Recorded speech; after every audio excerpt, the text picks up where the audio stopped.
तत्तृतीयं हनुमतो दृष्ट्वा कर्मसु दुष्करं साधु साध्विति भूतानि प्रशशंसुस्तदा हरिं ससागरमनाद्धृष्यम् अप्येत्य वरुणालयं जगामाकाशमाविश्य वेगेन गरुडोपमः सेविते वारिधाराभिः पदगैश्च निषेविते चरिते कैशिकाचार्यैरावतनिषेविते सिंहकुञ्जरशार्दूल पतगोरगवाहनैः विमानैः सम्पतद्भिश्च विमलैः समलङ्कृते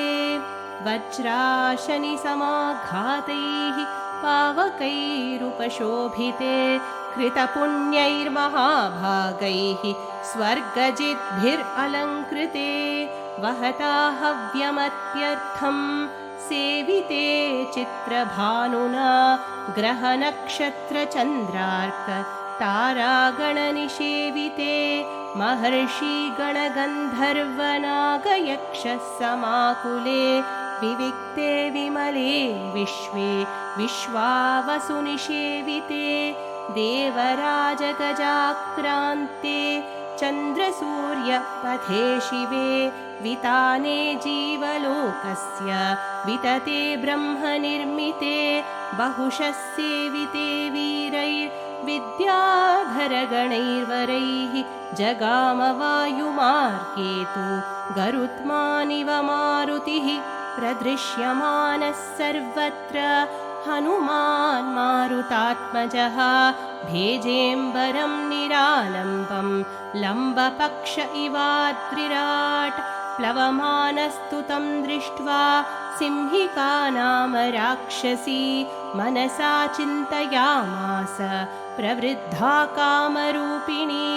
अद्य दीर्घस्य कालस्य भविष्याम्यहमाशिता इदं हि मे महत्सत्त्वं चिरस्य वशमागतम् इति सञ्चिन्त्य मनसा छायामस्य समाक्षिपत् छायायां गृह्यमाणायां चिन्तयामास वानरः समाक्षिप्तोऽस्मि सहसा पङ्गुकृतपराक्रमः प्रतिलोमेन वातेन महानौरिव सागरे तिर्यक् ऊर्ध्वमधश्चैव वीक्षमाणस्ततः कपिः ददर्श समहत्सत्त्वम् उत्थितं लवणाम्भसि तद्दृष्ट्वा चिन्तयामास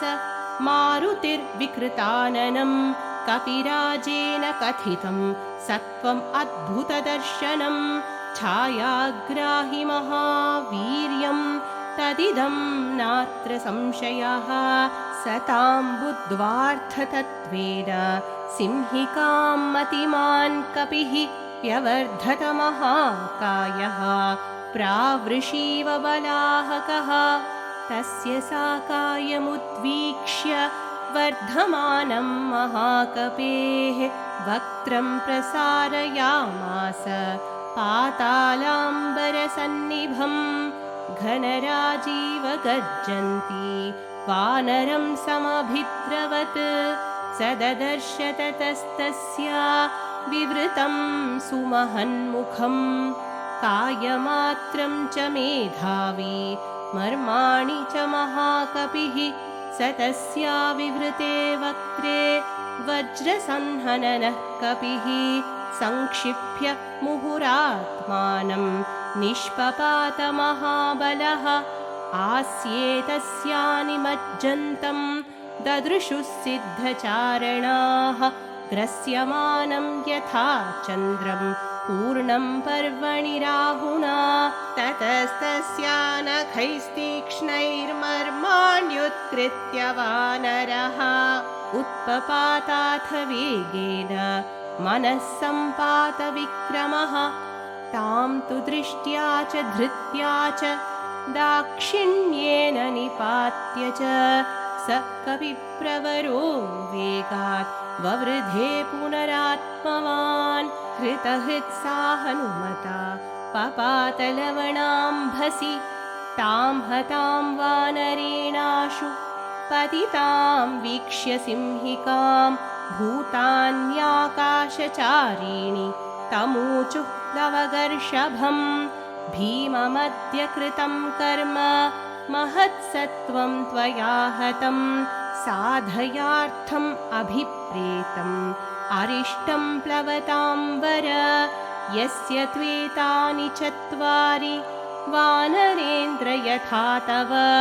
धृतिर्दृष्टिर्मतिर्दाक्ष्यं स्वकर्मसु न सीदति स तैः सम्पूजितः पूज्यः प्रतिपन्नप्रयोजनः जगाम आकाशमाविश्य पन्नगाशनवत्कपिः प्राप्तभूयिष्टपारस्तु सर्वतः प्रतिलोकयन् योजनानां शतस्यान्ते वनराजिं ददर्श सः ददर्श च पतन्नेव विविधद्रुमभूषितं द्वीपं शाखामृगश्रेष्ठो मलयोपवनानि च सागरं सागरानूपं सागरानूपजान्द्रुमान् सागरस्य च पत्नीनां मुखान्यपि विलोकयन् समहामेघसङ्काशं समीक्ष्यात्मानमात्मवान् निरुन्धन्तम् इवाकाशं चकारमतिमान्मतिं कायवृद्धिं प्रवेगं च मम दृष्ट्वैव राक्षसाः मयि कौतूहलं कुर्युः इति मेने महाकपिः ततः शरीरं संक्षिप्य तन्महीधरसन्निभं पुनः प्रकृतिमापेदे वीतमोह इवात्मवान् तद्रूपमतिसंक्षिप्य हनुमान् प्रकृतौ स्थितः त्रीन् क्रमानिव विक्रम्य बलिवीर्यहरो हरिः स चारुनानाविधरूपधारी परं समासाद्य समुद्रतीरं परैरशक्यः प्रतिपन्नरूपः समीक्षितात्मा समवेक्षितार्थः ततः सलम्बस्य गिरेः समृद्धे विचित्रकूटे निपपातकूटे सकेतको दालकनालिकेरे महाद्रिकूटप्रतिमो महात्मा ततस्तु सम्प्राप्य समुद्रतीरं समीक्ष्य लङ्कां गिरिराजमूर्ध्नि कपिस्तु तस्मिन्निपपातपर्वते विधृत्य रूपं व्यथयन्मृगत्विजान् ससागरं दानवपन्नगायुतं बलेन विक्रम्य महोर्मिमालिनं निपत्य तीरे च महोदधेस्तदा ददर्श लङ्काममरावतीमिव। इत्यार्षे श्रीमद् रामायणे